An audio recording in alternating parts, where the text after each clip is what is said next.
Pour brancher ici, c'est Jérôme Pono. On est de retour l'équipe et on se retrouve pour une nouvelle vidéo Conférence League.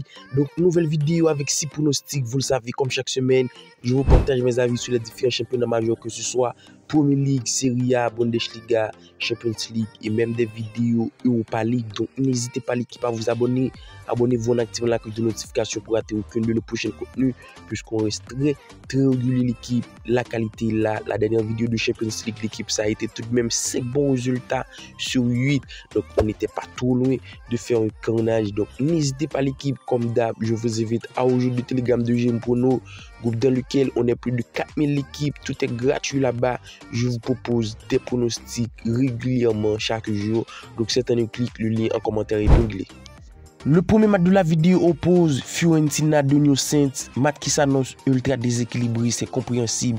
La cote de la victoire de Fiorentina à 1,05, donc compréhensible puisque du côté de New Saints, l'équipe ça a été compliqué contre Ferencváros pour prendre sa qualification lors des tours de qualification Champions League. Donc en Europa League, ça a été également compliqué contre Petro Club. Ça a su le faire en Europa Conference League lors des qualifications en prenant la victoire 3-0 contre Panevėžys.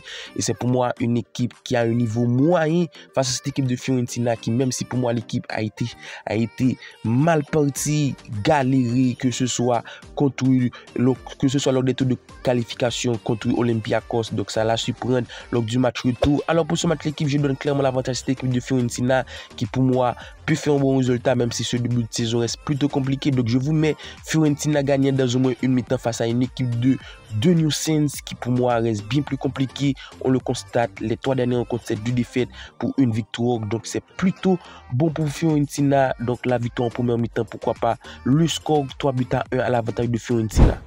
Eindhoven Olympija, match qui pour moi s'annonce tout de même déséquilibré, même si c'est plutôt bon les cotes, puisque la victoire de Eindhoven à 1,47, celle de Olympija tout de même extrêmement haute à 4,50. Du côté de l'Olympija, même si des tours de qualification plutôt compliqués, mais c'est une formation qui a montré de la résilience et surtout qui a fait tout de même des résultats plutôt bons, que ce soit lors des tours de qualification en Conference League contre Polissa ou contre Tirassol en prenant la victoire 3-0 contre Tirassol et 1-0 lors du match aller-retour. Donc une équipe qui montre pas mal de résilience et surtout de bonnes choses. C'est pour moi une formation qui marque régulièrement, que ce soit contre Rijeka à l'extérieur ou contre Rijeka en mettant 5 buts lors du match aller-retour. Donc pour moi l'équipe BTTS, le but des deux équipes, both team score, parce que Eindhoven c'est tout de même une équipe qui encaisse beaucoup, on le constate en ce moment, ça encaisse pas mal de buts. Les rencontres d'Eindhoven, il y a souvent 3 ou 4 buts. C'est une équipe en Bundesliga qui reste extrêmement joueuse mais qui présente pas mal de difficultés défensivement. Et pour moi, Olympija a les répondants, ça a su le montrer lors des tours précédents de qualification en marquant régulièrement des buts. Donc pourquoi pas le but des deux équipes sur le score 2-1. Encore une affiche qui s'annonce tout de même déséquilibrée. Les rencontres de Ligue Conférence, l'équipe c'est ultra compliqué. Donc Molde à cette équipe du Larne, la cote de la victoire de Molde extrêmement faible, 1,07. La victoire de Larne a eu à 21,50. Donc c'est tout de même compréhensible. C'est plutôt deux équipes qui ne boxent pas dans la même catégorie. Du côté du Molde, ça fait les résultats, ça prend les points. On le constate, une formation extrêmement offensive. Les 5 dernières rencontres, c'est 3 victoires, 1 nul, 1 défaite. C'est tout de même 1,5 but marqué à chaque rencontre. Et pour moi, face à une équipe du Larne, même si un championnat ça reste sur 4 victoires, 1 nul sur les 5 dernières rencontres, mais c'est tout de même une formation qui reste sur des tours de qualification plutôt compliqués, même si ça a su valider. On l'a su constater en qualification de Champions League, ça a pris 7 buts contre RFS. Et pour moi, face à cette équipe du Molde qui est bien plus affûtée et surtout très offensive, je vous mets victoire de Molde et plus 2,5 buts de Molde. Un pronostic qui pour moi reste intéressant, c'est extrêmement bas, une cote à 1,35, mais c'est pour moi un pronostic qui devrait se valider puisque du côté de Molde, ça met des buts. Donc je vous mets le score 2-1, mais les scores exacts, comme je le dis, c'est que des avis, c'est pas les pronostics sur lesquels il faudra miser parce que je vois minimum 3 ou 4 buts de Molde. Lugano AJK, enfin une affiche qui a du répondant, même si Lugano pas favori, mais pour moi AJK c'est tout de même une formation avec du répondant, avec de l'adversité, et Lugano devrait tout donner, même si pour moi Lugano devrait le faire l'équipe. C'est une formation qui a fait sensation et c'est tout de même une formation qui sur les 3 dernières rencontres en championnat c'est 2 victoires, 1 nul. Je dis Lugano a fait sensation parce que tout de même ça a su prendre le match nul, 3 buts partout lors du match aller contre Beşiktaş, même si ça a su prendre le valise 5-1 lors du match retour, mais c'est tout de même de très bonnes performances, que ce soit contre Partizan, que ce soit contre Fenerbahçe. Donc pour moi, Lugano reste extrêmement favori l'équipe face à une équipe du AJK qui, même si lors des tours précédents ça a été bon, et qui, même si cette saison fait tout de même un bon saison, mais on le constate, ça commence à plier. Les 3 derniers rencontres en championnat, c'est 2 matchs nuls, une défaite. Et pour moi, Lugano à domicile, ça a su montrer une très belle force offensive. Donc le 1.5 but de Lugano, c'est un pronostic qui me fait plutôt l'œil, c'est un pronostic qui me paraît plutôt évident. Je vous le dis tantôt, un match plutôt équilibré, car le score exact, l'équipe 2 buts partout. À noter, les scores exacts, ce sont que des avis, c'est pas les pronostics sur lesquels il faudra miser.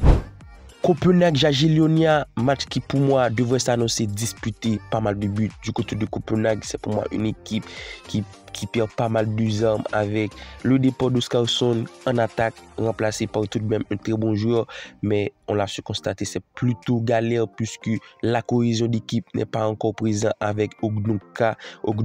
À noter l'équipe, c'est un très bon attaquant qui peut marquer. Pour moi, dans ce match, il peut planter, mais ça, la mayonnaise n'a pas encore pris avec le départ d'Oskarsson.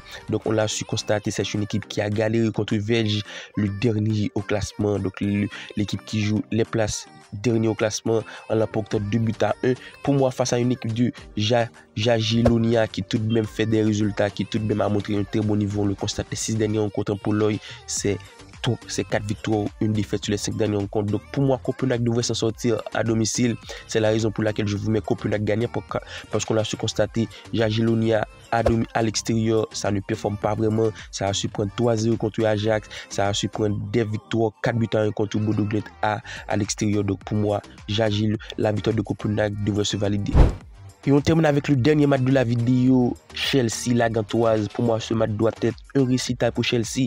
Et même si ça va faire tourner, ça doit être un récital quand on le constate. Chelsea commence à retrouver un bon équilibre dans ce jeu. Ça commence à retrouver le bon tactique, le bon formule, la bonne composition avec le 4-2-3-1. Le 4-2-3-1 qui fait sensation. Jackson qui ne cesse de performer. Cole Palmer qui a été stratosphérique ce week-end passé, l'équipe avec 4 buts marqués, un quadruplé. Donc Sancho, Madueke pour dynamiter les ailes, et pour moi c'est largement suffisant pour Chelsea face à une équipe de la Gantoise qui montre pas mal de difficultés, même si ça a été plutôt bon la Gantoise, mais on le constate, l'équipe c'est plutôt galère, c'est plutôt compliqué, ça prend les victoires contre les petits. Pour moi, face à une équipe de Chelsea à domicile qui reste intraitable, qui marque en moyenne 3.5 buts, ce pronostic c'est cadeau, le 1.5 buts de Chelsea, on l'espère, on espère un Chelsea qui va être entrepreneur et surtout très offensif face à cette équipe de la Gantoise qui laisse des espaces, une équipe tout de même offensive. Donc pourquoi pas le 2-1. À noter les scores exacts, ce sont que des avis. Alors tel a été nos 6 pronostics pour cette Ligue Europa Conference League. N'hésitez pas à laisser un petit like l'équipe. D'ici là, on se capte pour une nouvelle vidéo. Bye bye.